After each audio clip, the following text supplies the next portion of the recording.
Welcome, everybody. Thank you very much for joining us once again on this wonderful Sunday of what is the date today? It's the let me check.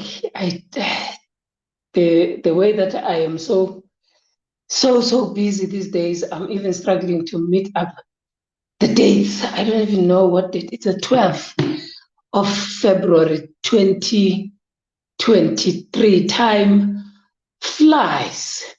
Welcome and thank you very much for joining us. It's Pont the Politique. Welcomes you and appreciates your presence in being part of this platform once again this wonderful Sunday. If you are new in this platform, here is the details. Pont the Politique on YouTube. Make sure that you subscribe so that we can expand our community.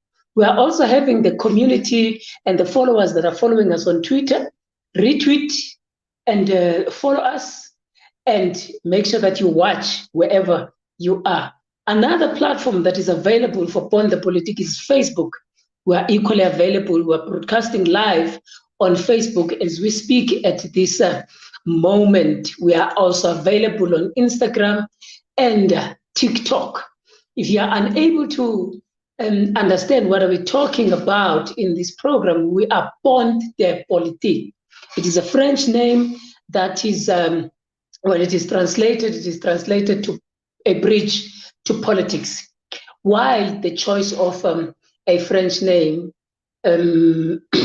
instead of any other name? Why did you choose the name, the French name? The idea was not in the name per se, or the language of the name per se. The idea was in the essence of the name, which is a bridge to politics. For some people, they refer to it as Politics 101. So for us, we're calling it a bridge to politics.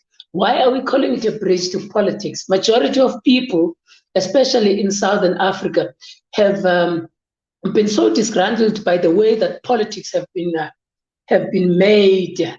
Politics have been engaged in, the way that politicians have been politicking, to a point that majority of people have become disgruntled. That is one. Number two, the other people who are in the Southern Africa and the world, they do not understand majority of the things that the politicians tend to talk about, because politicians tend to speak similarly like academics at some point.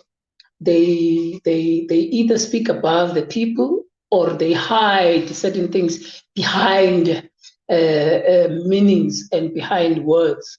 And the popular media, the mass media, also in South Africa, has not been kind in promoting an understanding of politics, political concepts, and political analysis in South Africa. So much that the majority of the information that is put into the public media tends to be a specific narrative. Not that there's anything wrong to a specific narrative, but the problem of that one narrative is that the other narratives are not allowed space of expression. And Pont de Politique was therefore established for that particular purpose, to ensure that there is another narrative that is put out there for people to be able to consume anything that relates to politics, political concepts, and political understanding. That was the reason why we had opted for Pont de Politique, the bridge to politics. For some people, it could be Politics 101. Secondly, most of the time, the majority of podcasts that take place out there, they tend to speak little about analyzing the politics of the day and the concepts, the philosophical framings, the historicity of certain things. And most of those podcasts, they tend to get edited. Yeah, they get edited for the purposes of making sure that sometimes certain things are taken out of the video. Sometimes certain things are being promoted and all that. Ponte Politique had opted for a different approach, that everything that we say it is raw. We only edit after. So it is a live podcast, it is a live program, it is a live webinar of some sort. It is not edited in any way. That's what makes it, one, more advantageous. Two, it allows anybody. We might disagree about the ideas, we might have different views, but we allow almost everybody to be part and parcel of the conversation. Now that we understand those things, if you are watching for the first time, please subscribe to our YouTube channel and tell your friends and their friends, tell your family and their families and everybody else to subscribe to Ponte Politique on YouTube so that we can grow the family. Now, when we will be talking today with our guest, I want you to make your comments, your questions as anytime as possible, any way as you like. We would love to have you participating in this conversation. Our guest is going to be available in a minute or so. Immediately when he's available, we will start our program, because he was being highlighted as on stage 3 or stage 4 or stage 5, whatever the stages are, of blackouts titled as load shedding. So we are going to be having a conversation with Greg MacKenzie. Greg MacKenzie is having ideas around the issue of whiteness in post-apartheid South Africa. Let me give you a quick background. South Africa as a political state, as a political construct, as a political society, was established under the colonial or racist undertones that were aligned to white supremacy, where European settlers came into this part of the continent and other colonies, and therefore took over these particular societies. One of those societies was or is South Africa. By 1910, there was a consolidation between the two European groups, the Dutch and the British, against the native Africans who were in the southern part of Africa. And then there was the establishment of what is called South Africa. That union was therefore made manifest with the Union of South Africa in 1910. So throughout the years from the first arrival of the Europeans in South Africa up until 1994, the political phenomena, the social culture, the economy, and everything else, it was always underpinned by these elements of racial undertones that were defined by those people who regarded themselves as white people, that is, Europeans. So now, today, we are going to be talking about whiteness in post-apartheid South Africa. What is post-apartheid South Africa? It is a South Africa that has been re-established after 1994.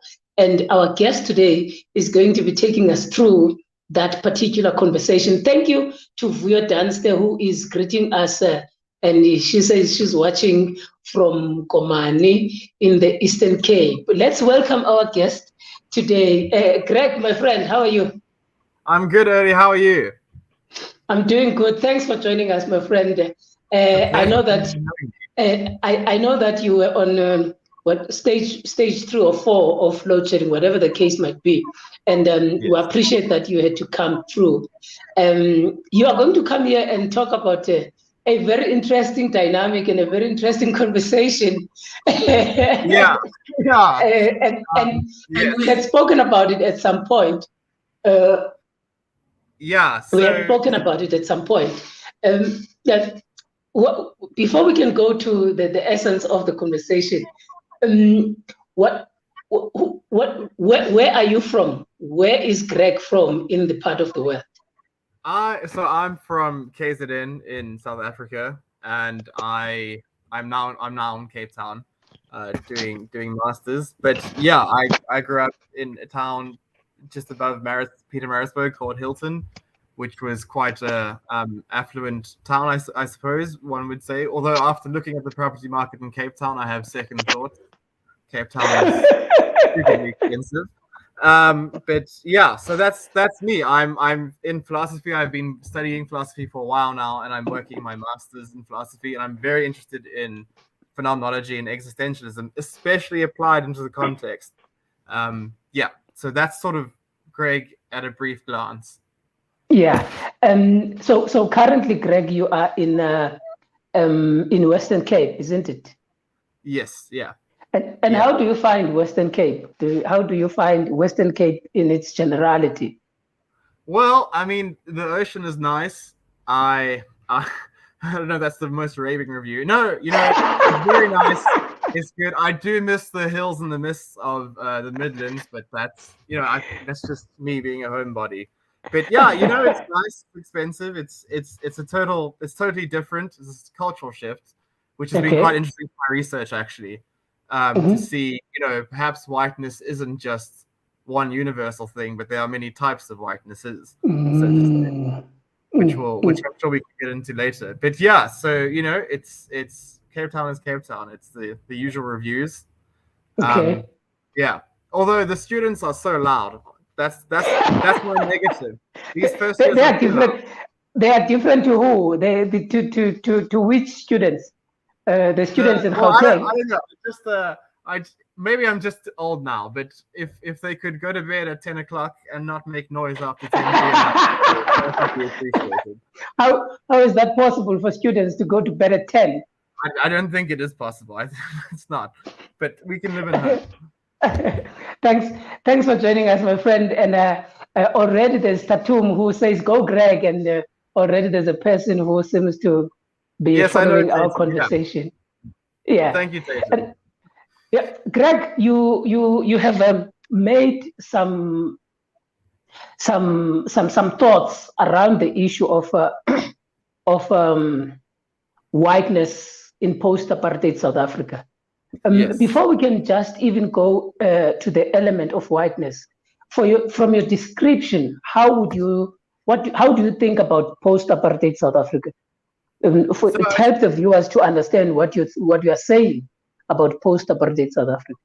So I think your outline was quite good at the start, mentioning that I think I'm not sure if this was called the Republic of South Africa, but it was a European sort of colony, and then I don't know if you call it, but I know that the Boer Afrikaans independence, from what I understand, and then obviously a few years on in Afrikaans independence, and then this new regime called apartheid starts to emerge. I think is very, I think that's a rough and ready sort of quick history. And obviously we all know apartheid in its structural composition, where you have a system which is specifically designed toward the exclusion and exploitation of non-white for white benefit. That's Biko's. I think that's Biko's way of defining apartheid. I think that's the way to define apartheid. And now post-apartheid, we're apparently in a situation where race isn't a question anymore. If you have a disparity in post-apartheid South Africa, it's apparently, I say apparently, obviously to indicate some suspicion here, apparently it's not because of race. Apparently, schools are not funded in a racially disparate manner. Apparently, your race doesn't make a difference as to what your opportunities are and what your treatments, how you are treated in South Africa. Apparently, so post-apartheid South Africa is now, so the slogan is, we don't care about race anymore. But, obviously that's not the case, because there are documents, there are lots of reports of racially disparate funding, of racially charged incidents, and so on. So how do I define post-apartheid South Africa? Well, apparently we don't care about race anymore, in brackets, but we still do, really. That's sort of how I define it. And so for you, these are things that are apparently in thinking, but in reality, you are saying they're there. And then you talk about whiteness for the purposes also of clarification. what do you mean by whiteness? Can you just unpack that for us so that we can then be able to understand these two concepts that you're talking about? So there's a few ways to understand whiteness. The one way is as a structural composition of society, which works as following the Biko quote. One way to understand whiteness is as whiteness refers to a structural composition of society or an organizational institution which is structured such that it works to the benefit of whites at the expense of non-whites. So when someone says, if someone says, for example, there's a book, I think it's called, it's something Whiteness in South Africa, and it looks at the Western Cape education departments, and it says in this book, they say, okay, well, one way of thinking about whiteness is as this thing which refers to this racially disparate funding. So this book records incidents where, one school, which is a model former C school, or one which is quite a white school, so to say, is given a lot more funding than more rural schools where it's majority black students.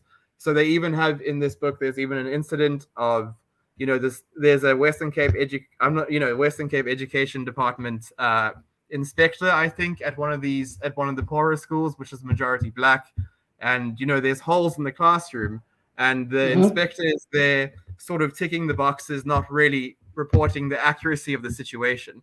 So I'm not entirely sure what's going on with the inspector there, but we could say that power dynamic wherein, okay, well, there's this way in which weird mechanism in which white schools get more funding from Western Cape Education Department than majority black schools. We'd say, okay, well, that's whiteness. So that's one way of understanding whiteness as an institutional pattern of flow.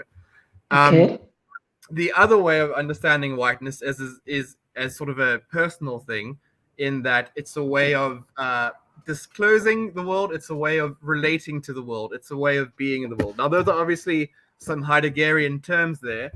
But let me put it this way, right? So one way to think about whiteness is when you are, okay, let me start the sentence again. So when you are at your grandfather's house and you inhabit that house, you're quite familiar with it. You know how to get around with it. You inhabit that house. You live out that space, right? Because you say you want a glass of gin and tonic, you know where your grandfather keeps the good gin, you know where he keeps the tonic, so you go and help yourself. You can take up that space. It's your, you need to go to the bathroom, so you just sort of go to the bathroom.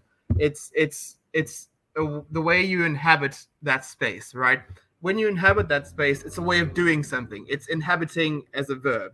So, well, one way to think of whiteness might be as a way of inhabiting a space, right? And we could say that space is South Africa.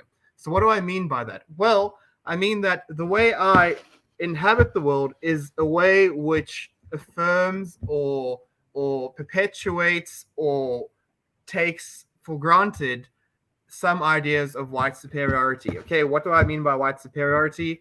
Well, the easiest way to define that is to use Biko, where he says the idea that one race is, on top, superior to the other.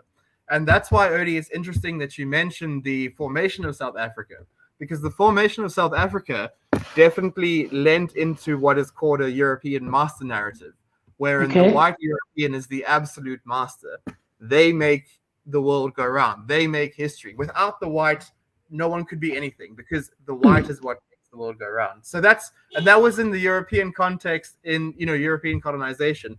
And now we sort of see the same sort of narrative has now shifted into a way of being in the world, if that makes sense. So when I say way of being, well, let's take, for example, the July 2021 riots. So there at those riots, we all know barricades formed, right? The town that I was in, there were certainly a lot of barricades, and they were just manned by white people. It was a lot of white people with a lot of guns. I mean, one guy had like 2 pistols and a rifle, and I thought, you can't shoot 3 guns at once. So he was, and there was a sense of they were definitely racially profiling. Not everyone at the barricades are doing it, but we'll just use this generalization for now. But there was a definite sense of racial profiling, there was a sense of, we almost want the black other to come in a sense. There was definitely a sense of that master narrative again of the essential absolute against the lesser other. And that's why, you're at that barricade and you got a sense that these guys were being hostile towards non-whites because they, that's immediately they were the the other, they wanted to be hostile, they wanted that violence. So in a way, when I say want, what I'm trying to actually say is the way they see the value. So let's say they set a barricade around a grocery store. They might say, well, the value we are trying to bring about here, which we are trying to act upon, trying to rarefy, I think is the right word, is to is the value of public safety, because we're trying to apparently guard this public space.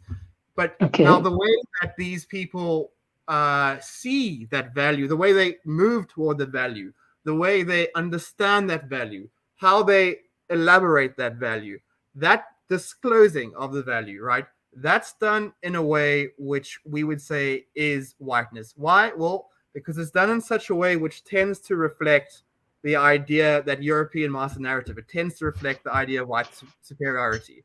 So they disclose this value, public safety, in an incredibly racial way. So that link of disclosing something in this sort of way, that pattern is one other way of thinking about whiteness, which is often said to be engendered by a society which is structurally composed such that it benefits whites at the expense of non-whites, right? So in other words, we have two senses of whiteness. One's a structural composition, the other one's a way of disclosing, a way of seeing or thinking or relating to the world. And that second one is engendered by the first one. Okay. So both of them, they are interrelated. It cannot be, according to your thinking, they should not be isolated.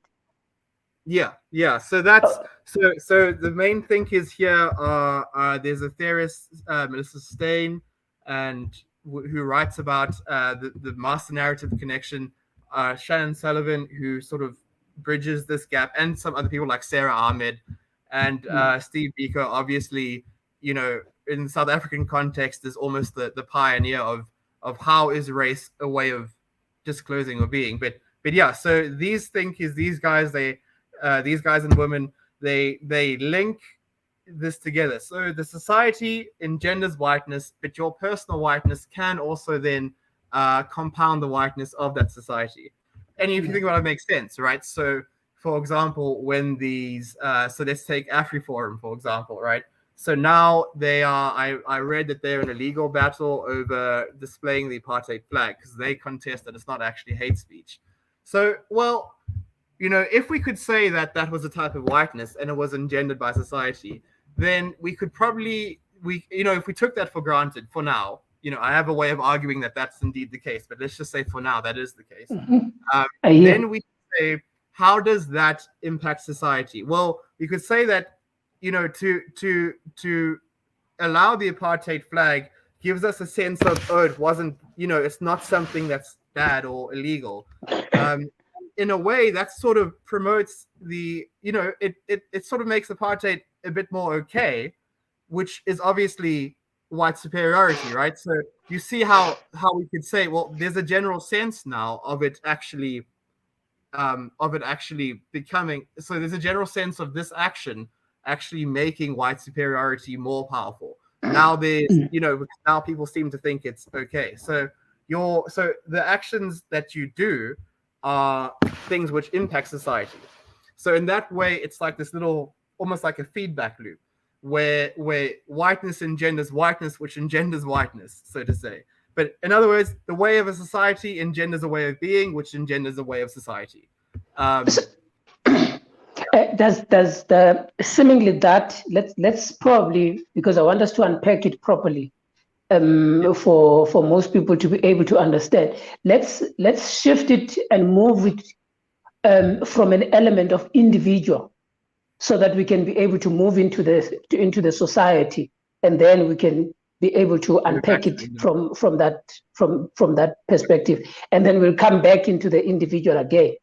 If one were to say, if I, as an African, or as a black person for majority of people, I look at an individual, let's say Greg, and I project and I say, the way that Greg does things, and he embodies, let's say, for instance, I say he embodies whiteness.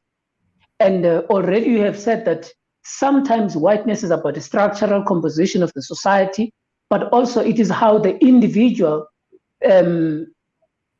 perceives or relates into the world. Now, let's get into the relation of an individual into the world. In post-apartheid South Africa, how do you see and think of white people as individuals? How do they relate themselves into this whiteness that tends to be engendered with this white superiority complex? Yeah. You've made examples, but just drive me on the individual element, because some people say, I was not there during apartheid. I did not benefit from apartheid.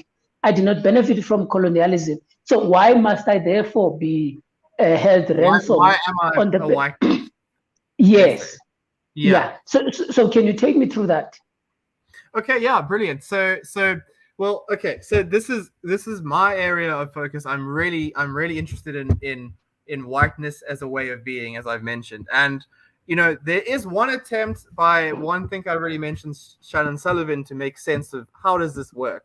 I sort of reject some of her ideas, and I say we should look at it through a de Beauvoirian perspective of how it works. So that's not going to make a lot of sense to a lot of people, because not a lot of people have read Shannon Sullivan and Simone de Beauvoir. But so let's explain that. Well, so that's how I'm thinking about whiteness. So if we were about to take it to the individual, what would I say? Okay, so on an individual level, if someone was acting in such a way, right, which was so not reflected is not the wrong word, but let's say there's an action, right?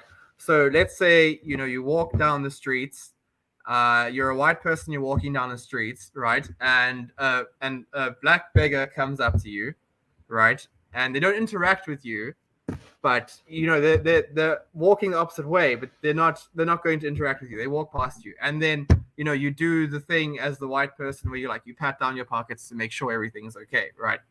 Okay, but now let's say then you're still walking across the street and a white person walks past you, also a homeless white person, but you don't pat down your pockets. So, well, what is that? Why have you perceived one as the dubious other, right? Because we can see in that treatment when you pat down your pockets, there's sort of an assumption of, well, they might have done something without me seeing, they might have tried to steal my things. So there's an assumption that, this person is morally dubious, but you don't make that assumption about the white person who's also homeless. And that we can then say, okay, so there's some sort of perhaps racial, profiling, or there's a racial response happening here, because you seem to associate this black person with a moral dubiousness, but not the white person, when they both look to be the same sort of they both are homeless. They both are in the class, probably one way to say they belong into the same class. Yeah, if you wanted to be Marxist, exactly, right? But obviously we're going to move a bit away from Marx here. But so there's a bit of racial disclosure there. So now we still almost ask, okay, well, can we expand that? And to take it on to the individual level, I would say, the way I like to write about it is the racial nature of society, right? Where you see books and films like, for example, The Heart of Darkness, which used to be, I think, a IEB book. There's some serious racial undertones there about, I think perhaps a white savior complex in there, but definitely deeper South Africa. Okay, well, so now we have media and other things like that with these racial associations. So as you sort of grasp that, right, you sort of learn this perhaps way of being. And here's a fun example. Well, not fun, but one of my more interesting examples. We often hear about how in schools there's a code of conduct, right? Yeah. And I've read a whole bunch of some reports, some papers on these codes of conduct, and generally the consensus is that we don't say race, but basically you can't have exotic hair, right? And and then what it requires is you can't have braids or such like that. A certain type of hair. But if you have hair which is generally white hair, not like the color white, but like European hair, it's combed back or whatever, it's fine. So okay, well, let's think about that. But in a way, it seems that these in a way that almost postures the white person to be more at home in a school environment. Why? Okay. Well, because their hair is more readily accepted than non-white people, right? They might have to spend more time. So even something like that could create a racial association, right? Because now that might create the association of the white as the academic. I see. Do you know what I mean? So now, as these racial associations are passed out and one sort of interprets them, that's as one begins to grasp their body, the perspective from which they grasp it is given to them through these medias, through these various forms. And as they grasp their body in this or that way, it starts to engender a certain way of projecting their self into the world, because they don't encounter their body as a body, which might not make sense. But let me put it this way, right? If you think about your body, I think that we don't necessarily say, we don't understand our body as this like separate object. There's almost no question of it necessarily being a body, but it's so much this thing charged with meaning. So you experience the meaning not more than the thing. Obviously, you still understand your body and body. It's very hard to explain this without resorting to hardcore phenomenology. But but the point is that the body charged with meaning is almost what forms your perspective on the world. In other words, that engenders your attitude, your outlook, your way of relating, the way you disclose things. So what I'm saying does that imply that that already defines you as an individual, including how you relate to the world? When we talk the world, the things outside of your body, your friends, your people that you see. Mm-hmm. That's literally, well, it doesn't imply it, because that's exactly what I'm trying to say. Okay, more strongly than implies it. That's exactly it. So so you're through these various medias and cultural scripts and institution and disparities, one sort of might grasp the idea that the white is associated with like the European superior master. I see. And and then what they think, right, is a bit different. How they see things, how they relate to things, right? And Simone de Beauvoir she develops a way of speaking about femininity as something which is engendered by the society, and she says, it's not. It is the society which engenders it. But at the same time, she also thinks there's a degree of freedom here. So while yes, this thing is engendered by society, well, this way of thinking and relating becomes sedimented, right? It becomes something that becomes so background and starts to inform our judgments, so to say, that it becomes very hard to pick it out. But at the same time, there is also a freedom. There is also the case that you could, if you could somehow be aware of these things, which you can be, you could try to work to unsediment your whiteness. So in other words, what I'm saying is, right, society, the racial nature of society, of a white superiority society, such as post-apartheid South Africa, where we see racial disparities, where we see in schools, we hear incidents of racism all the time. I mean, there was that Belinda Magel incident, which we don't have to think too hard about. The AfriForum thing, which I've cited. So we have this, and it seems to engender this idea, this way of grasping the body. And as you grasp the body, your perspective correlates, because as that perspective you have grasped your body from becomes more and more sedimented, and it becomes more and more sedimented as you continue to disclose the world, or it's continually engendered through, disappropriations, rewards, or punishments, or some such, then what happens is you start to sort of take up the world in this way which we call whiteness. So then you start to disclose the value of public safety during those riots in a racist way. The way you move towards those values, even the values you can think about, suddenly becomes racially charged. And that's sort of, so that's...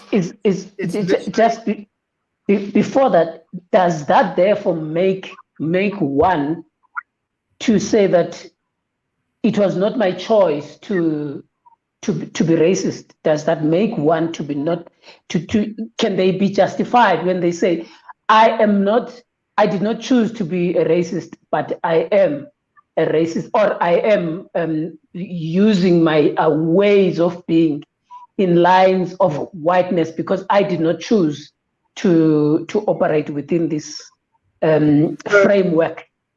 So that's exactly why I reject Shannon Sullivan, who I mentioned earlier, because I actually think she wants to avoid that. But because of how she construes unconscious habits, I actually think that she ends up with a perspective of the whites just sort of doing racially charged things in the same way that, you know, a conveyor belt makes something. You know, I have a funny idea of writing in my master's. According to Shannon Sullivan, you could sneeze in a racist way, but the point is you know, it shouldn't be this like habitual thing. It should be, you know, because the problem you've highlighted is exactly it. So that's why, again, this is why I'm appealing to de Beauvoir, because she's an existentialist, so she thinks there's freedom. So yes, your facticity can weigh you down, right? But you aren't just that. You know, you can be a bit more than that, and that gives me room to root the responsibility for whiteness onto the person who's actually doing it, even though it's sedimented and thus probably not so conscious. I do think one can be racist in an unconscious way.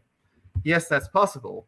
But even so, it's still up to you to realize that. And I don't want to sound a bit like Jordan Peterson, because I obviously despise that man. But it's up to you when you realize it is to change, right?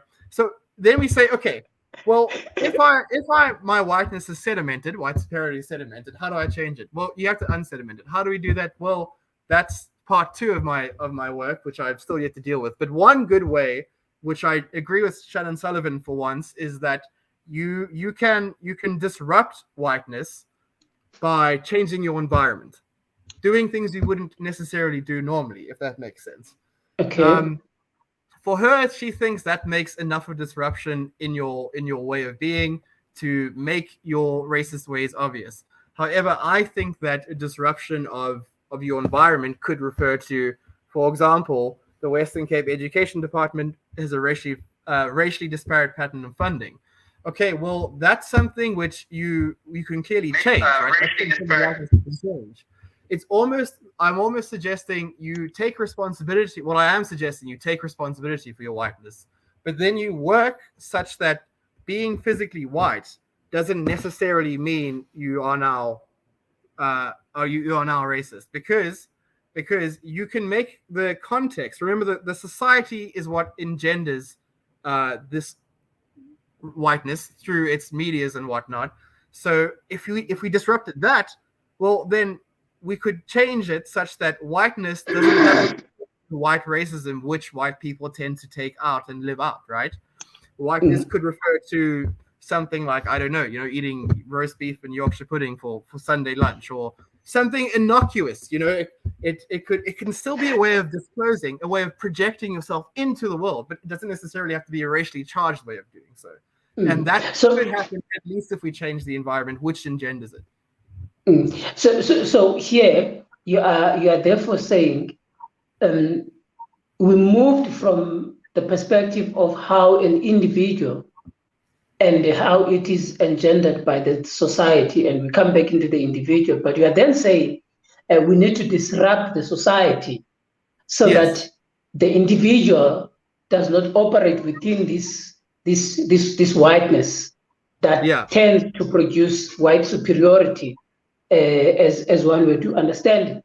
But then for Biko, he says that he talks about liberals, white liberals. He says, go into your own people, change them, and fix them, and so that we can be able to. Once you're done fixing them, then you can come back, and then we can be able to converse. But how do you change the society, Greg, if you have not disrupted yourself in how you think about yourself, the way of being in the world as defined by the society? How do you do that? There's 2 potential problems which I've yet to deal with. One is a circularity, which I've just realized, is that if you should disrupt whiteness because and if that's something you should do after you've realized that you take up the world in a way that we call whiteness, a way that's reflective of white racism. Well, there's a circularity there in that you have to already almost be well, not necessarily, but there's definitely in most cases you have to be ready to acknowledge your whiteness before. So there's a bit of a circularity because you have to already acknowledge your whiteness in order to then go and fix your whiteness. But fixing your whiteness means to disrupt yourself. So so it becomes perhaps not a circularity, but a feedback loop. There's definitely a loop of some kind, and it might be circularity. So the second thing is, well, how do we disrupt? If we're disrupting ourselves, why are we trying to disrupt, the world? How does that actually affect ourselves? Well, I think there are a lot of ways wherein you can disrupt the self by disrupting the world. But again, perhaps you have to really be committed to it. So there is the question of commitment. But one way of disrupting the self, it could be, you could try perhaps when you do something to think, okay, why have I done it in this way? What is this desire? Is this desire, or is this action I've done? Have I understood or perceived things in such a way that's informed by a white racism in some way? There is that reflective component to it as to how the self through disruption. So disruption isn't the only way, right? So disrupting the society is one way you can fix whiteness. But at least it's a way of fixing whiteness from being engendered further on. But there's still the question of how do you disrupt yourself? Well, I think I guess there's a few ways, right? I think a lot of the times, if you sort of changed up the media you consume, the books you read, right? I think that could be quite a good thing, So for example, if you read from certain writers of certain perspectives, then you might think, okay, I should try to read other writers with different perspective. I'm not saying you should. Okay, so what I'm saying is you definitely should not go, well, I'm just going to stop reading white males, because there's a lot of problems with that. One of the problems is that if racism is very hard to detect by white people, and white people decide to stop reading books by white males, then it suddenly becomes a question of, well, how do we know what racism is doing to stop it? But okay, put that aside. There is another, the point is the perspectives I would say you need to read as many perspectives as you want from different perspectives. And I think, fiction, especially sort of more metaphysical novels, more like things which are considered, things which might be considered like classics are quite a good example, because you think, why are they good? What are we supposed to take away from this, and how can we reconfigure it?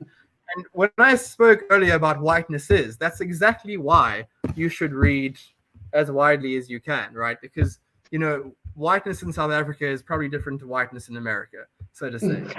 So to know what to disrupt, you need to sort of, you need to know what to disrupt. So you need to almost, I don't know, this, I've still not worked this particular part out, as we can see, but yeah.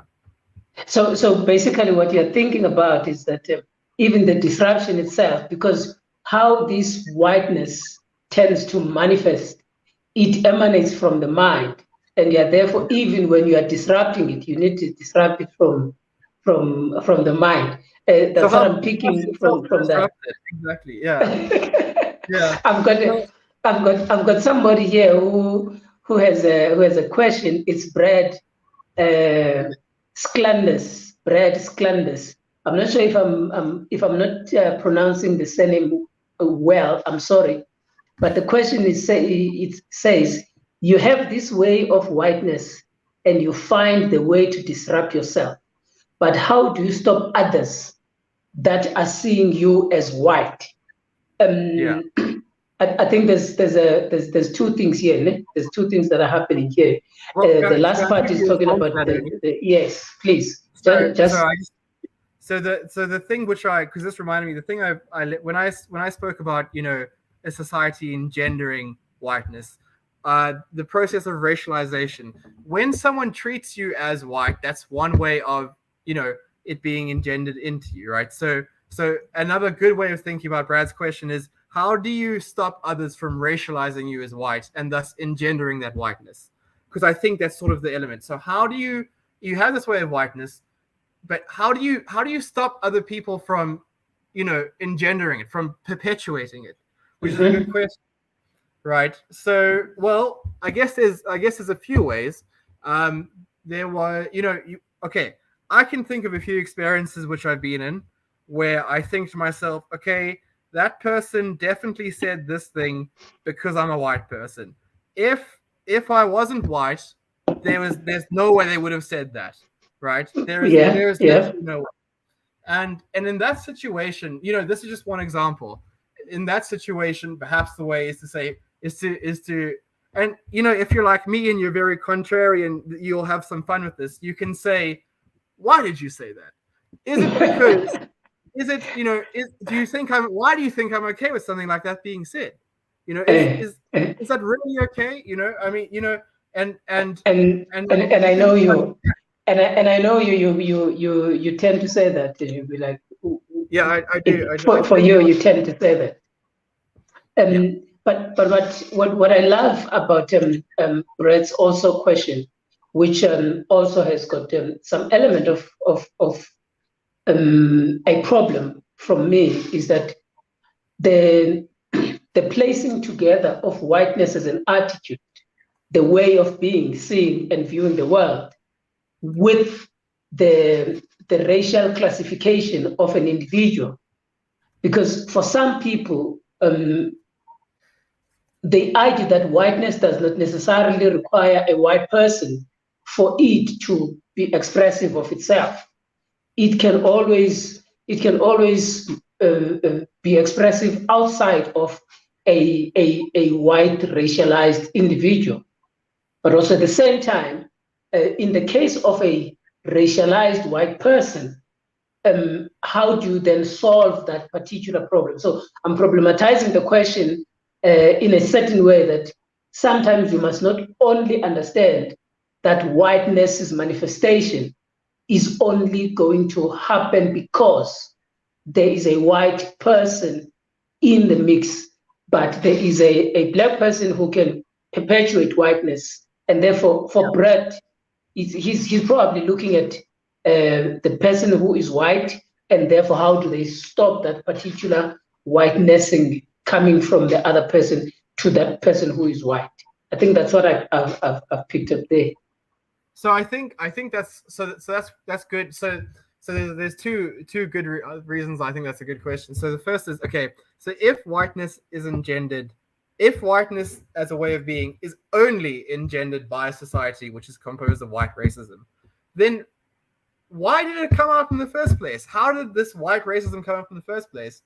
And who is the guy who is engendering it, right? Because what you want to sort of ask yourself is okay, so if it can only come about because white racism already pervades society's structural composition and is in various forms of like media associations, significations, signifies values, and so on, attitudes, fears, and desires. Well, okay, so where did those come from in the first place? And also, why did they come from? Why did they arise in the first place?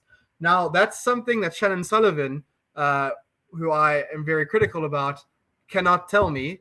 And that's something which I take her up on, because she can't explain that. However, if we use the existential way, well, that seems it becomes a lot more explainable. Not necessarily why someone would be racist, but we can definitely explain it existentially as well. This is white racism is something which has been elaborated by someone, right? But that allows us to say that white racism and thus whiteness can actually occur without someone already being composed in such a way which reflects white racism. So that eliminates that circularity there. Then the second thing you say is, okay, so we need to be careful. Perhaps a black person could racialize a white person, and well, of course, the answer is absolutely yes. That's very possible. But my focus is more sort of intra-white, whites and white, because of that thing where he says, you know what, whites, you go and fix the white racism in your society. You do that. So that's sort of why I've ignored that, because of course, I see. I understand. Yeah.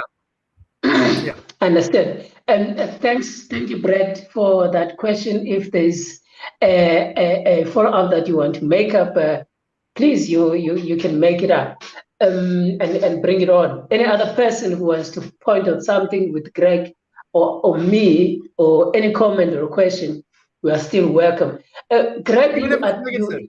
Even if it's negative, please. In fact, if it's anything. negative, I encourage it. I want people to say, Greg, you're wrong because of this reason.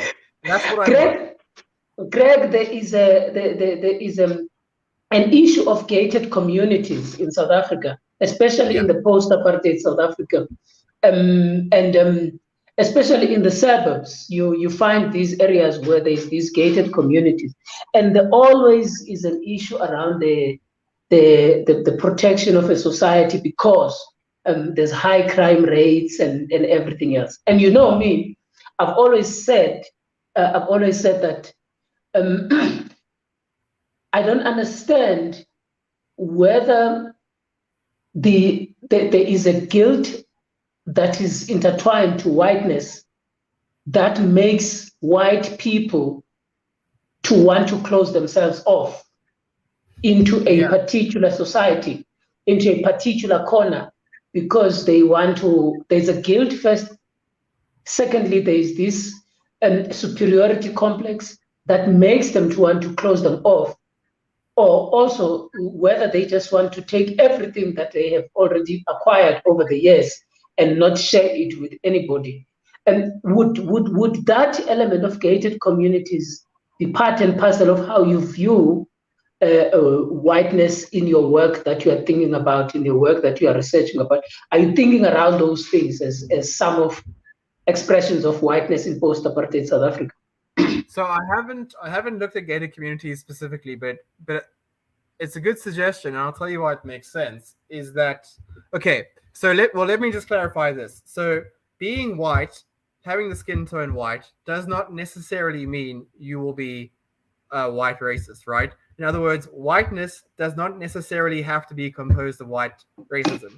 But because the society which engenders it is a white racist society, because it thus in other words, because the society which you find yourself in is full of white racial categories, signifiers, desires, and so on, well, it will then engender a white racism, right? So whiteness could be something different depending on the state of affairs of the society. But then, now we have a state of affairs where a lot of people are in gated communities.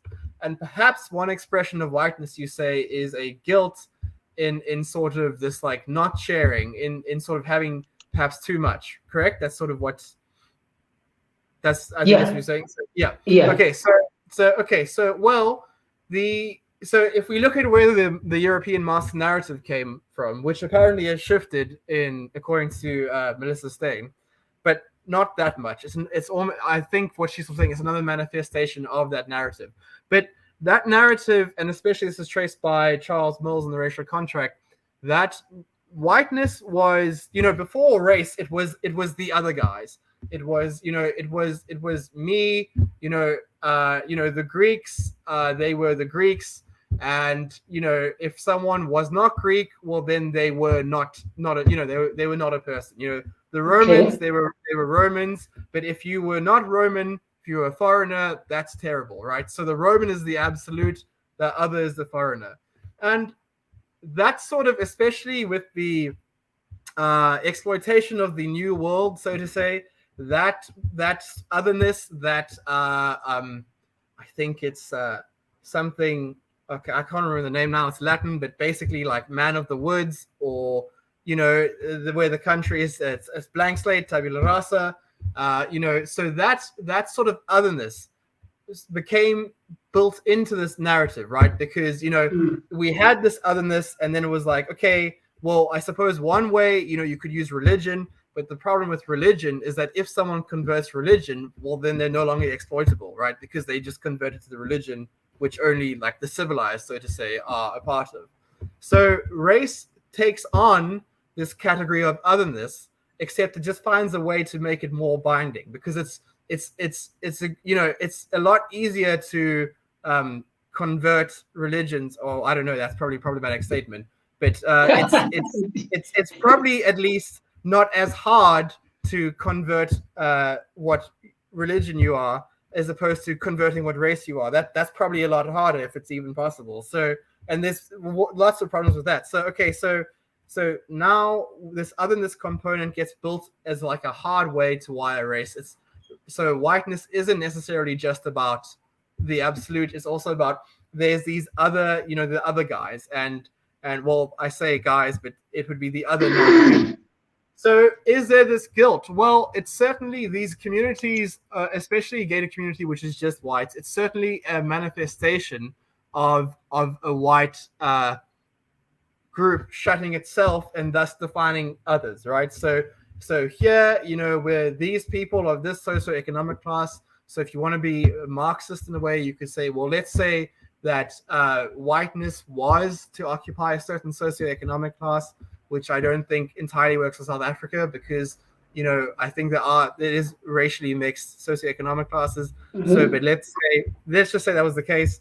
Then you could say, yes, well, these people live in this, these people of this socioeconomic class live in this state. So it tends to be a manifestation of that. But even though it isn't as clear cut as that, I do think that since, at least where I'm from in the Midlands, a lot of gated communities are just whites.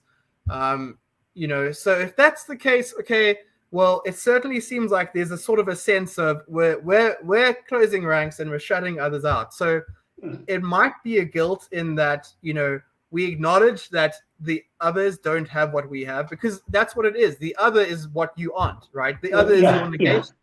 So so there is that sense of, well, the other is my negation, which means they don't have what I have. So there is a sense of I do have more than them.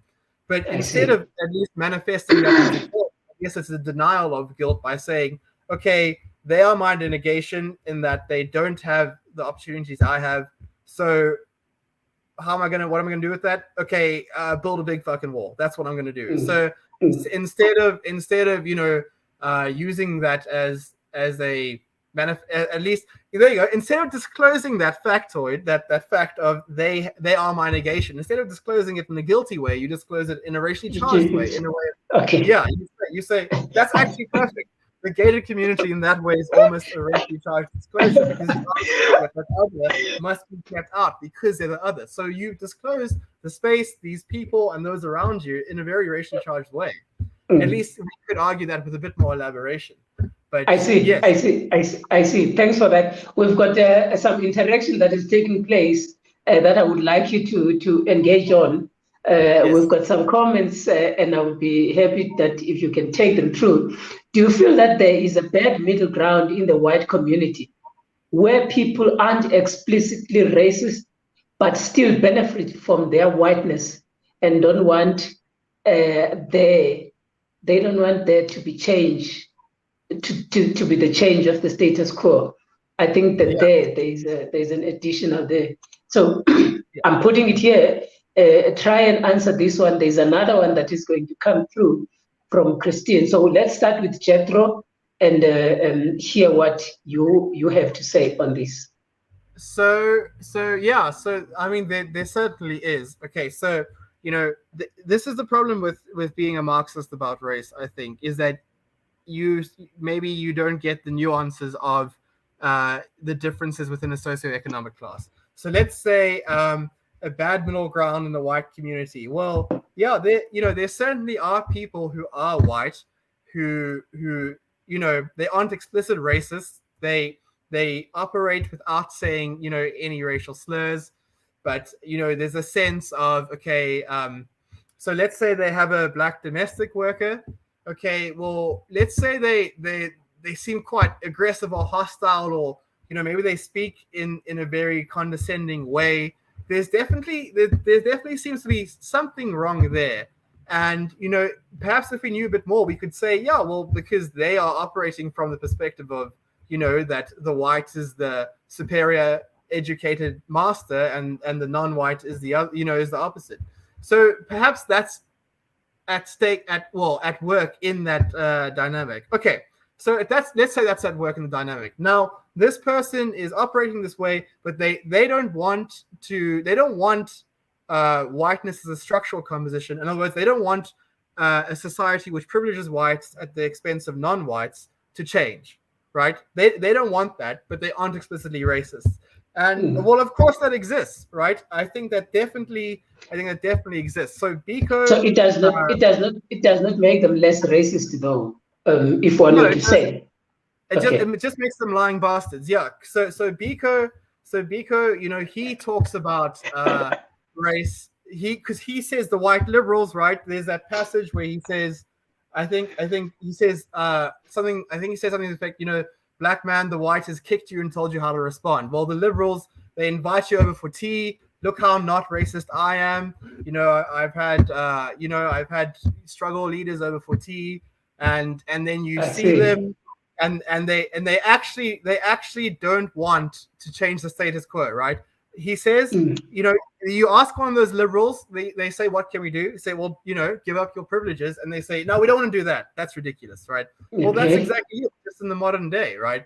We have people who might not be explicitly anti-racist or racist, but they are certainly, profiting. They're benefiting from the racist benefits, the racist outcomes. Yeah, as well as engaging in a way which reflects a white superiority in terms of sedimented signifiers, fierce desires, and whatnot. And we say, okay, but they don't want it to change. Well, of course that exists. I can't name. I'm not going to name names because that's legally. No, don't do that. I'm kidding. I'm kidding. Don't do that. No. Well, of course it exists. We've got another question. Thanks, Jethro. I hope you are happy with that response, even if it's not sufficient. If it is not, we've got Christine, who also raises a question: how do you disrupt the whiteness in your family? How do you get, that is question one, and then two, how do you get them to see their own whiteness? Two, and why is it a problem? Why is it a problem that whiteness? Often older white people get defensive and can't see their privilege. Can you make the comment here? This is Kirsten MacKenzie, probably your relative. That's my sister, yeah. Okay. There we go. Thanks for being part of this, Kirsten. We appreciate your presence. So let me start responding by just mentioning that I am aware that my camera and the lighting currently makes me look like the whitest white person on the screen. I'm well aware of that. But anyway, so let's carry on. How do you disrupt whiteness in your own family? So again, that's an incredibly hard thing to do. It's because in a way, as I mentioned the circularity earlier, a lot of critical race theory, or I wouldn't call what I do critical race theory, but at least a lot of philosophy of whiteness seems to rely on people who are really going to make that change, who are really okay to engage with their whiteness. So, well, how do you do that's step one before you can disrupt whiteness in your family? Well, I think that's an incredibly hard thing to do. However, I do think exposure to obviously destitute conditions and is very helpful. I think if you read something like this book I read where it explicitly argues that, well, yes indeed, at Western Cape Education Department there were these racial disparate fundings, right? This is what this book says. That's not what I'm saying. This is what that book says. I'm not going to get legal here. But anyway, well, you read a book like, you read that and you think, okay, yes, there seems to be something going on here. And I suppose it's almost a game of exposure, perhaps, to get people to want to engage with their privilege, with their whiteness. But then when they've done that, how do you then disrupt it in your family? Well, how does whiteness function in your family? Perhaps there are certain jokes, perhaps there are certain ways of, speaking or saying or treating people which aren't explicitly done with mention to race, but nonetheless are racially charged. Well, I suppose you have to be open to that to be able to point those out, and especially probably engage in a long, frustrating conversation about, with people who are older, to say, well, this is the problem, right? This is why this is a problem. and it can be hard because often those sorts of conversations become quite washed out and becomes awkward, and you don't want to speak about it. So there's almost a sense of you want to be vulnerable so that you can confront things. That's sort of, you want to expose and be vulnerable and be ready, almost be ready to like be beaten down, because obviously people are going to be engaged, in a game of self-defense. So here's one interesting thing. Shannon Sullivan talks about whiteness as unconscious. She says, well, there's an investment. Okay. She does not explain investment in my view, but let's say she does. The only investment she does explain is investment in self-defense. Okay, what does she mean? Well, the unconscious tries to censor your own view of yourself such that your whiteness is not exposed, because you don't want these terrible things about you to become known, right? What I mean is you don't want, your sense of self doesn't want to be exposed to the fact that, in fact, you have privilege, you have this privilege, and it's quite a hard thing. So someone might say, I've worked really hard for this or that, but, perhaps in their mind, their mind is doing a bit of unconscious, trickery to make them think that, so that they don't have the hurt of realizing, okay, well, I've actually been quite privileged and it's been at the expense of others. So perhaps that's something. But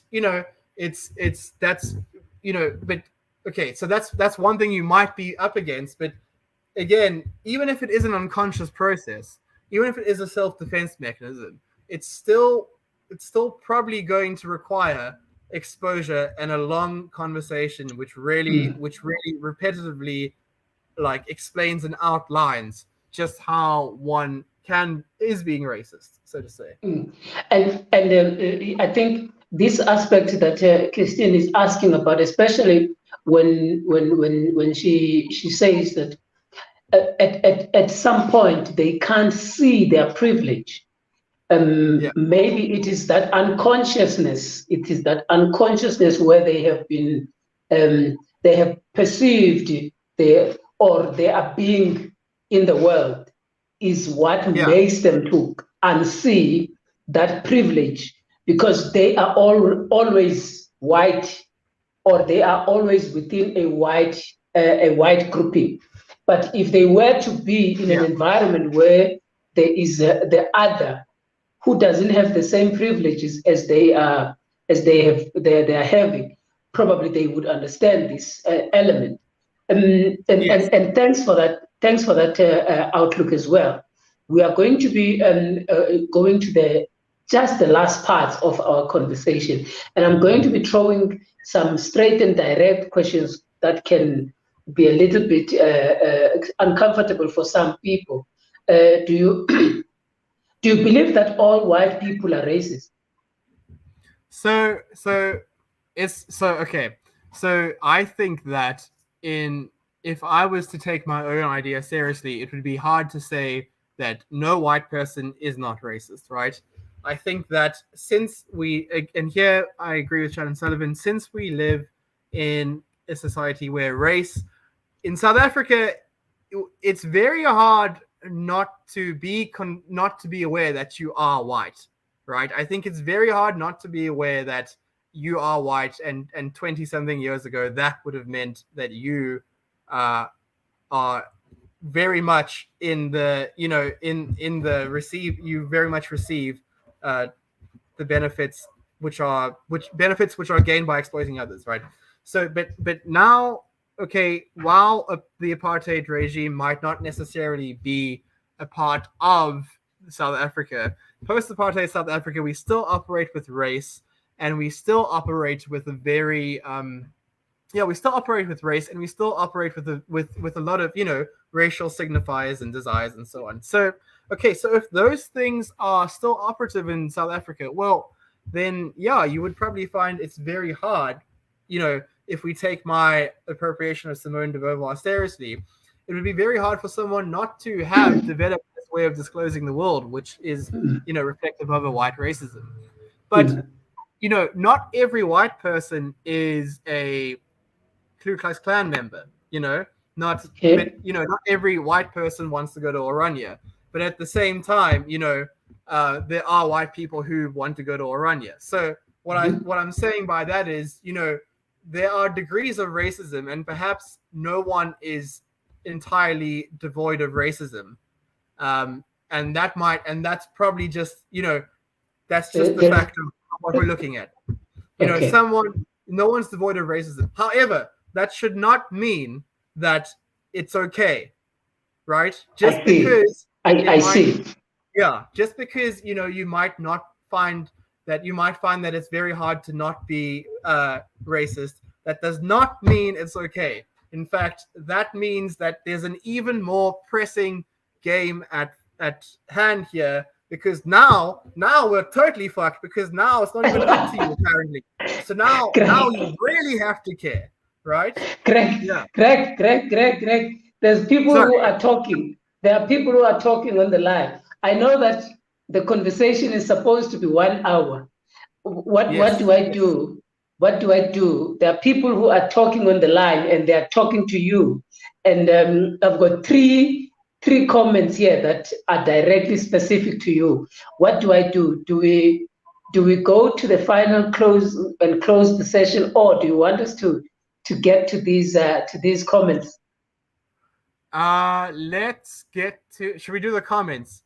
Because I guess that's Yeah, let's do the comments, because they are here, and try and be as brief as possible, and and be as clear as you can be. Jethro is able to is saying, I'm confused by they and other. Remember earlier we were talking about this dynamic of they and other. Can you just clarify that when we were talking about the othering and the they? So they and other, it's quite a philosophical tradition, perhaps, where you have the other. So I am Greg. Okay, anyone who is not Greg is the other. In other words, they are not me.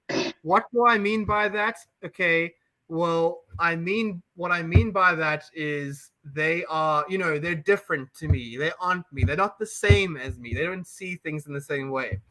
And who is they? Well, they in this context is, the absolute, the people who are in charge. So in that case, the other would be, the inessential, apparently. And of course, when I say that, I'm speaking from the perspective of the they, because you have to remember this is something we use to describe the European master narrative and so on. So they is typically, the essential. Think of it in this way. Who is they and other in the context of white racism? Well, they are the absolute essential white, and the other is the inessential non-white. That's sort of the idea when you operate with the they and other. The other is not me. They are different from me. I can do whatever I want to them because they're different from me. I don't have any moral obligations to them. So that's one way of understanding they and other. I hope that sort of clarifies it. I think it does. But... Yeah, and at the same time, Jethro was happy that you are not trapped in generalization. So that's good. Big ups. Here is another question that is coming. Atwell Kwangwa, he says, Sobukwe denounces the use of color in human beings as being whites, black, and whatever the case might be, pink or whatever, and prefers that we see each other as one human race. And in our case, as Africans, that means... And now, what is Greg's attitude towards Sobukwe's assertion of denouncing the coloring of a human being? I think it's incredibly naive in post-apartheid South Africa, because let me explain. Steve Biko says, right? He says, what is integration in apartheid? Well, it's not integration, it's assimilation. What is the difference? Okay, integration, we are exchanging, we are building something totally new together, right? So there's an interaction. Assimilation is you must be the same as me. You have to conform to my ways. And that would ignore the power dynamic of a racially disparate system, a system where being white means that you have certain privileges. So if we were going to say, well, why can't we just call ourselves South Africans? Well, the reason is because race is still very much something which is a part of your opportunities, how you see things, and not because of some essential biological quality, but because race, at least when I talk about whiteness, it's engendered by the society, the way you see things, how you would think, what you would think to think, what you do, how you relate, that's engendered by the society. Also, your opportunities, what opportunities are open to you might depend on race, as I think we can say in South Africa it does, because, there is, for example, I did look last year, but let's hope that's recent enough. Last year, there was a disparity. There was more young white males employed than non-white males. So, okay, so even that, we could say, well, race seems to correlate to something here. So if we were going to say, okay, well, I'm not white, I'm South African, it would, especially if a white person does it, because it's really, and this is why, it would ignore the fact that I have not only benefited from some exploitative system, which seems to still be in place, right? Because we can refer to things like the employment statistic. But also, it also seems to ignore that I might have been racialized as white and thus have this white way of seeing the world, right? It might ignore that, like, the medias and how I've been treated, the various, like, signifiers and stuff I've been exposed to has now become a part of me. So if we ignore that, then suddenly white racism perhaps slips under the rug again, and it continues to operate without real chance of actually, finding and uprooting it. So I would say you're saying post-apartheid South Africa and that element of not seeing race and racism and racism is problematic, because already the foundations are race-based. Is that what you're saying? Yeah. Okay. Yeah. Here is Brownman. Another comment. There are a lot. Oh, hi, mommy. I didn't know. She's asking, there are a lot of black children adopted by white couples. What do you think these children's identity will be? That's one. Also, will that identity engender whiteness?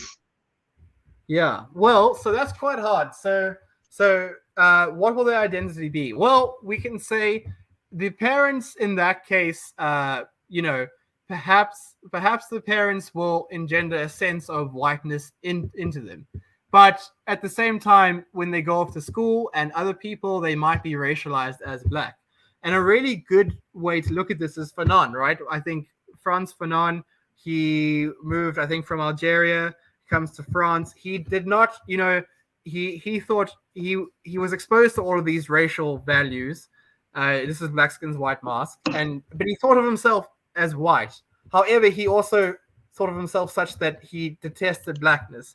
And when he goes to France, he realizes through an interaction, he's okay. He realizes he's black, and now he realizes, okay, I'm not only this black object because he's been racialized into an object, but he's also this thing which he didn't like. And when he he's the black other now, and when he tries to go toward his space in the world, it's not there. So that's this triple consciousness people speak of. But basically, what might happen is actually quite a traumatic experience of being both an object and other, and not really having much place. And what I'm not saying is that interracial adoption should be banned. I'm not saying that. What I am saying is that interracial adoption presents new challenges, which I wholeheartedly encourage people to think about, because this is, if we're trying, this is part of a more integrated future. So these are new challenges which have to be thought about, and which, we really need to get an answer to. But what exactly would the answer be? Well, the answer certainly would be, and this is going to be a very lame answer, it would be not to engender a sense of whiteness. And you might say, okay, but how do we prevent that? Well, how do we do that? Yeah. At least I can say we can disrupt the society. And if you ask me how we must do that, then please read my forthcoming master's thesis. We'll do that. We've got the last two. And the last two is again from Brett, and then there will be Atwell. There is a saying that you can't teach an old dog new tricks. Would you say that I don't know who's we, but I'm suspecting that he's talking about Brett and others, and you probably yourself, we should leave the older generation and focus on the younger generation and teach them the correct way What is your view on this? And you can intertwine this with this particular comment. A question. Is there a reference to whites and non-whites the same as blacks and non-blacks? And maybe you can put that. But before we can go to those, he says that he is totally in agreement with your submission of the previous submission. Thank you, Greg. I fully agree with you. White privilege and black economic subjugation cannot be delinked from the race factor. So let's talk to those two comments. Yeah, okay. New tricks, the old dogs or new. It's unfortunate that this saying talks about old dogs, and we will talk about old people and dogs. Unfortunately, we are not saying that old people are dogs, but it's just the saying. So we must understand it from that dynamic. So make a comment on that and round it up with the second one. Then, unfortunately, we have to talk about it. Oh, Jethro is 75 years old, so that's good. 75 years old, so therefore we are good. I'm happy. So how do we do that? So okay, so I mean, as I'm sure everyone can tell, and this is the classic thing to say in philosophy, it's very messy and nothing is simple. But okay, so what do we do about the older generation? Well, the older generation are still, we still have moral obligations to the older generation, right? So I suppose one way of saying is that, like, well, the older generation, especially as people who are still, they still interact with others, so they can still engender whiteness, right? It can still be part of this perpetuation. So we definitely should at least, it might be hard because these views are more sedimented in people who have grown and lived them out longer. But we should definitely still try.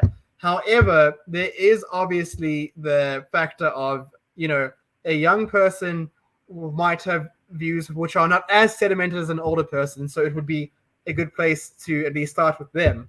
However, we shouldn't abandon, those who are over a certain age limit, because there's still people who are still active in society and still part of it. And to tie that with the other comment, so when I say non-whites and when I say whites and non-whites, that reference is, well, it could be the same as blacks and non-blacks. So, in one sense, Steve Biko does use blacks and non-blacks to both refer to people who are physically black, but he uses more as a way to distinguish between two people who are like committed to black consciousness and who aren't. But at least in my context, it would probably be the same. However, the reason I say whites and non-whites is because I'm trying to capture it from the white perspective. So because it's a phenomenological account, an existential account, I'm trying to make it as close to white cognition as possible. So that's why I frame it like that. Of course, what I'm not saying is that, we should whites non. I'm not saying that at all. That's a problematic statement in itself. But just for now, I'm using it in this framework. I think it's to comment on white racism by using its own terms. I see. And thank you very much, my friend Greg, for this submission. And we've had this. I was so astonished. I was so surprised when Jethro said he's 75 years old. Look at the last comment that Jethro sent through. I have been an open-minded human being since the age of 10. No education was necessary to steer my attitude. It was just that I had to do, and I had to learn and had a specific attitude. Greg, my friend, yes. Closing remarks. Anything from your side? We're closing now. Do you know what? I think you'll remember this from when we were at Tux. I always think of how when we were doing Biko with Lamola, how he ended it. He was like, and basically we're all fucked, but we should still try. Like, yes, yeah. I think that's the good way of putting it. Yeah, thank you very much, my friend, for being part of this conversation. I hope that the people who have been watching with us and those who have gotten something out of this conversation, it was it can be messy at times, but it can also be fascinating at times. For those people who are watching, I'm sure they are glad that you made this submission, and I'm glad that you made this time and be part of Pon the Politic. I appreciate you. And I loved every moment. I loved every moment. People are saying, well done to you, very insightful. You have done a great thing. I just want to make sure that I play these comments for everybody so that you can see them. Good point on reading. My teenage years were influenced by the Bible. This is beautiful. People are making and are congratulating for your submission. Greg, my friend, thank you very much. We are in a post-apartheid South Africa, and I'm glad. You can see that I decided today to wear my Biko T-shirt so that we don't forget. That's good. That's good. There we go. Okay, well, thank you. I loved every moment. Greg, all the best. Thank you very much, my friend. Good luck. Brilliant. And bye-bye. Thank you. You too. Cheers. Bye. Thank you guys for watching, and I hope it was a wonderful show, and I loved every moment. And thank you again with your comments. Thank you, and go back and look at this discussion. Go back and look at this conversation, and spread it outside there. Make sure that it is part and parcel of the conversations that are in the public domain. Let us not be afraid of confronting these realities. On the politics purpose is that we should not hide or run away from specific conversations. We don't do any superficial analysis. We make sure that we confront everything accordingly. I hope that you had enjoyed. If you did enjoy, please subscribe to our YouTube channel. We would love to have all of you to be part and parcel, and put on the notification so that you can be part of the conversations. There are different conversations. They are wonderful. You can go back up until the first day we started. The conversations that we've had are great conversations, very informative. No platform provides such great conversations as Ponte Politique. Appreciates your presence, appreciates your being part of this conversation. Let's see each other again next week on Sunday at 6 o'clock. Bye-bye. All the best.